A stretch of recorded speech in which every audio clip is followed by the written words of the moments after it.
The 1970s was widely regarded as the birth of video game music, seeing as the medium became so widely popular during that time. However, computer-generated music has been around as early as 1951, when Australian engineers used a Ferranti Mark I computer to play 3 songs for an audience. While there was no game to be played with the music, it introduced the idea of computer-generated tunes, which could be later accompanied with other computer-generated things. Regardless of when video game music actually got its start, it has evolved into something truly incredible today, the line between classical music and video game composition being almost non-existent. Of course, video game music composers likely had always sought for a fuller, mature sound to accompany their games, they just didn't have the technology to do so until semi-recently. The limitations of 70s technology only allowed video games to have 3-track songs, which often just meant a melody, a harmony, and a bass line. Still, the creativity composers found within those constraints led to songs that were unique and immersive for the created environments. I feel like approaches to writing video game music can really be divided into 3 main categories: classical composition, ambient sound, and good old-fashioned rock and roll. Classical style video game music makes total sense. Movies and TV shows employ classical music all the time for their accompaniment, so it would have been easy to do the same for video games. Not only that, but companies like Nintendo and Namco were hiring students straight out of college to write for their games. One of those students was Koji Kondo. If you don't know who that is, that's okay. He's only the most prolific and influential composer of the video game genre. Mario, Legend of Zelda, Star Fox, Punch-Out! He's been the main composer for almost every game of these series, and each new game has come with some true bangers. Memorable motifs, beautiful harmonies, and songs that beautifully paint environments make up some of the most well-known melodies in music. This is especially true for his work on The Legend of Zelda.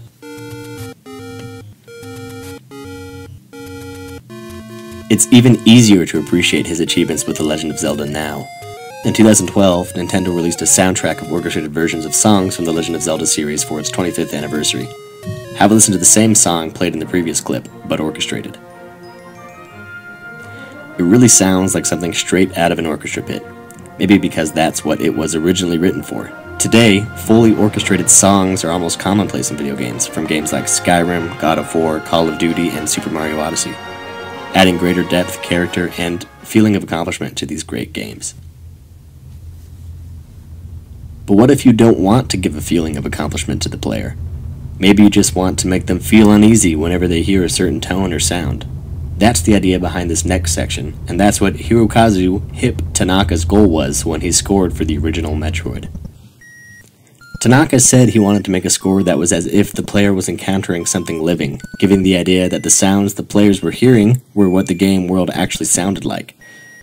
He wanted to withhold any gratification from the player until they did something worthwhile, and in this game that meant beating the final boss.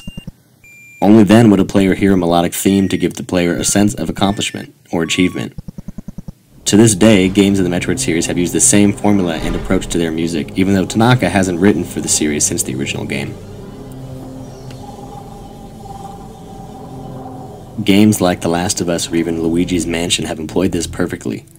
Every time you hear the clicking sound of one of those zombies or when you hear Luigi's humming along with the main theme, makes you feel completely surrounded and immersed into the game world.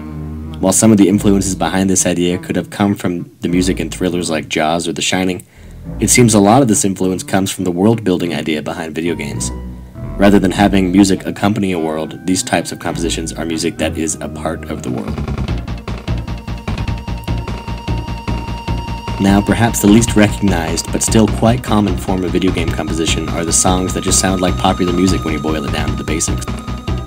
The first game in this category that always comes to mind is Mega Man 2. Listen to the title screen music of the game. It seems pretty rhythmic and pretty exciting. Now listen to this remixed version featured in Super Smash Bros. For the Wii U. Sure, they changed some of the instrumentation, but the chords and the notes remain the same. A lot of Pokemon games sort of tread the line between rock and roll and orchestral sounding music, but a lot of the more recent titles, such as Pokemon X and Y, feature some pretty heavy rock influences.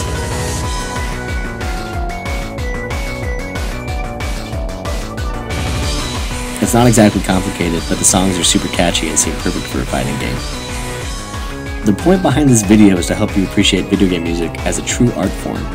Just the idea that composers packed so much creativity into 3-track songs is mind-boggling today.